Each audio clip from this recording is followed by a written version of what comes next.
Today, we're going to try to color in a Coco coloring page using Bob Ross inspired techniques and styles. So usually I use alcohol markers in these coloring books. As you can see here, there's some bleed through on another page. But I'll be using gouache, which is quite thick, so should be able to cover that right up.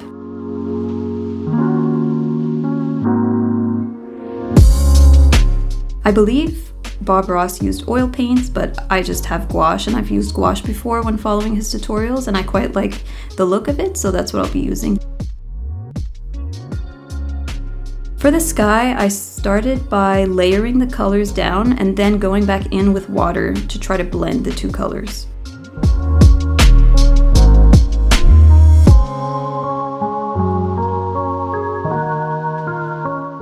I started with the darkest colors furthest away from the sun and then the lighter colors closer to the sun, and just blending each layer between each other to try to get that nice gradient.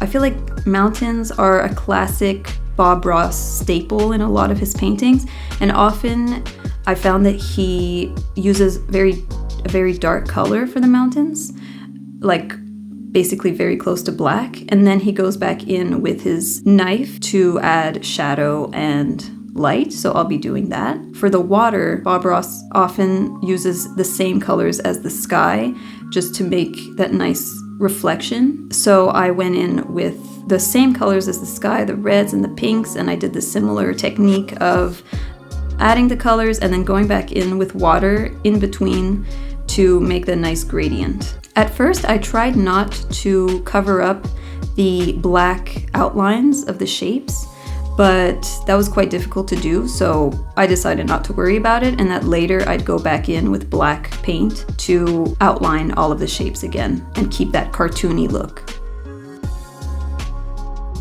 So for the mountains, I'm using this knife to grab some pinks and whites and kind of lightly graze the page in a way that Bob Ross kind of does. At least I try to. The effect is kind of there, so I'll take it.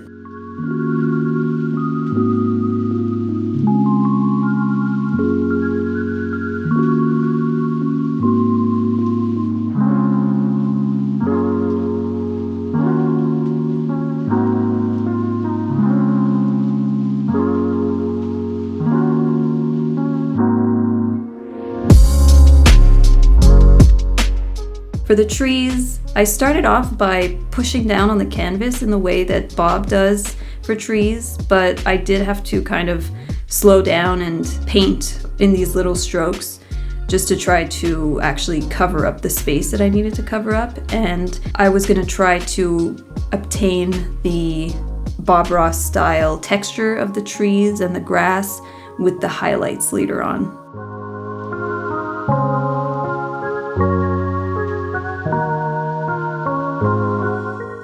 So here is where I'm kind of pushing on the page to try to get that tree texture.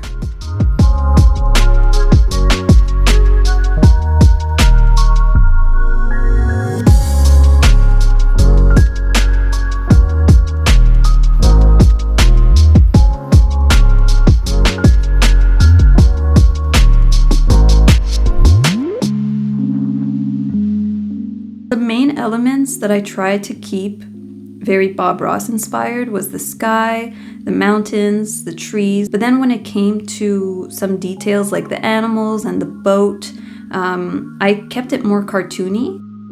Here we see the cover up of the bleed through, which is quite satisfying.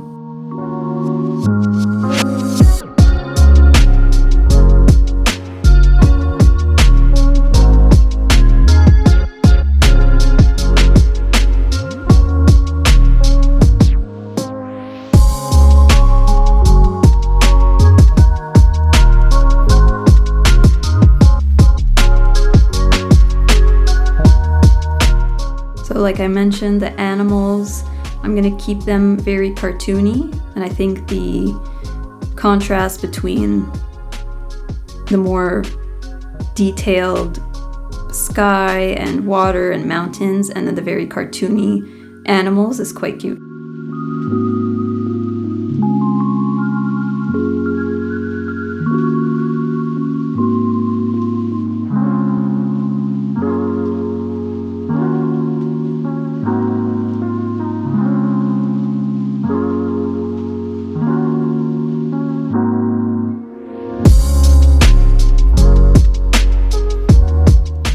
I really like using gouache. I find it super fun to work with.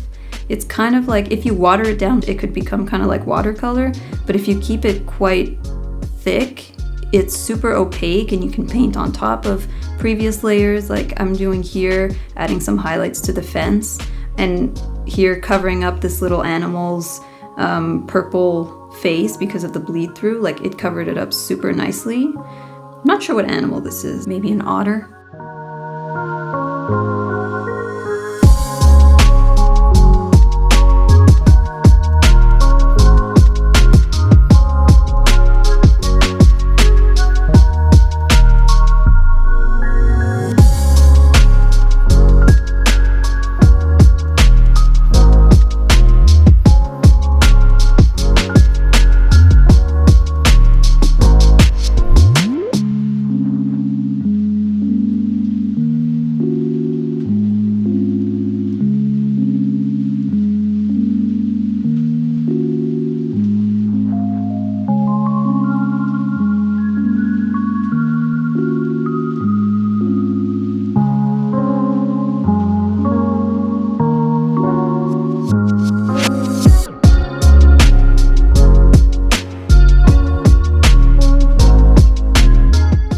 For the clouds, Bob Ross often used lighter colors and darker colors and then just kind of blended them together. So that's what I tried doing here. I used a lighter blue at the bottom and then a darker blue at the top, and then just blended them together using water afterwards. So very similar to what I did for the sky in general.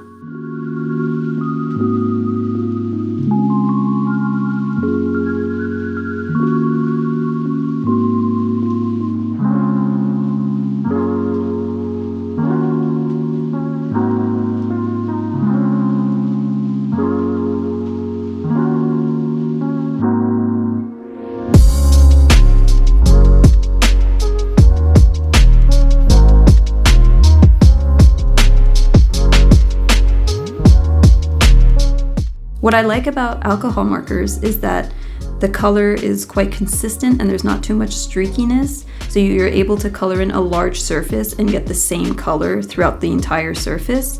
And what I found fun about this using gouache is that a similar effect can be obtained because gouache is quite consistent. You know, as you can see with like the boat and the animals, the color's super nice and consistent throughout. I like how bold it looks. Just adding some highlights to the leaves and gonna go back in later with water to try to blend it out.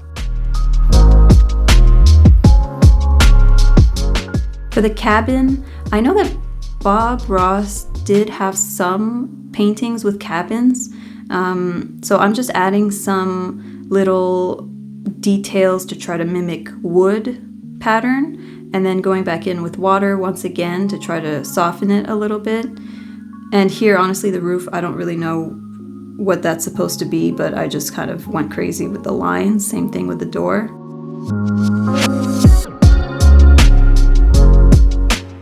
Finally, this was a really fun part, actually, surprisingly fun, was going back in with black gouache and outlining everything.